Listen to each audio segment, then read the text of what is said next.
As I'm starting to grab my head on stoicism, this basic knowledge forced itself on me. We surely have heard of it but took it as a simple quotation and not as a life lesson, not even to think about of considering it as a way of living. From this knowledge I deduced that we can radically change the upsetting things of our life, but first we need to become aware of their impact on our life.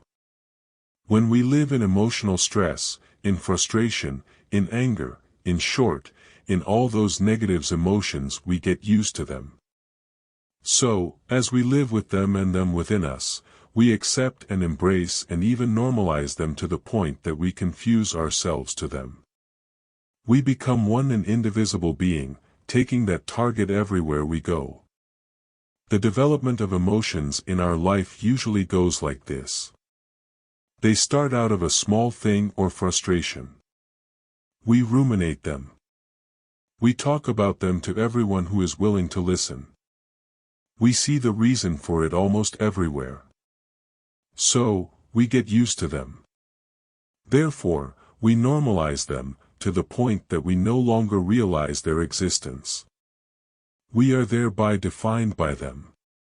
Here Stoicism tell us. No suffering, disappointment, regret, no negative emotion, in fact no emotion at all should be normalized, because we can free ourselves from our emotions. The answer of Stoicism to this issue seems to fit well because the concept of emotions today is the same as it was for them. In Stoicism, they used the term passion, which comes from Greek word pathos.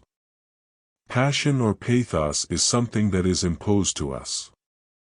Passion makes us passive, victims, so pathos is the suffering of the soul. In a couple argument you heard one say, "Why do you make me feel like this?" Therefore, victims of an unwanted and uncontrollable inner state. As if something from outside dictates the inside, taking control of it. We have the tendency to think that emotion is something that we cannot control. As a matter of it, it is a state that must be noticed, witnessed and not to be controlled since it is out of our control. It happens to us.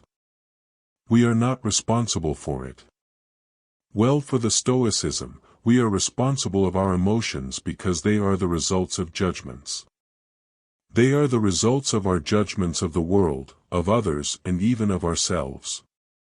So, to free ourselves from our emotions and therefore from the suffering associated to them, it comes down to free oneself of our judgments.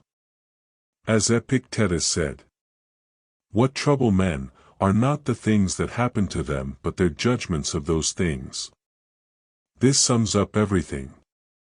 To say that our judgments of things are the source of our suffering means that whatever happened might not affect us, but we choose to let them affect us. In other words, we allow things to affect us because of the judgments we place on them, and these judgments are the real source of our suffering. Imagine being betrayed by a friend. You feel anger, perhaps even rage. The anger might come from the harm that he has done to you but mostly from disappointment. A friend is someone that we trust. Is someone from we have expectations. As a matter of fact, we can only be betrayed by someone in whom we have put our trust. This anger will eat you away. It will consume you from the inside. You will suffer. And if the anger takes over, you might go to him to settle the matter in the primate's ways.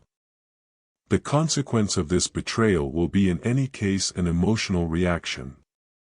And if I tell you that your suffering is not the result of the betrayal by your friend but your judgment of the situation, you will take me for a fool.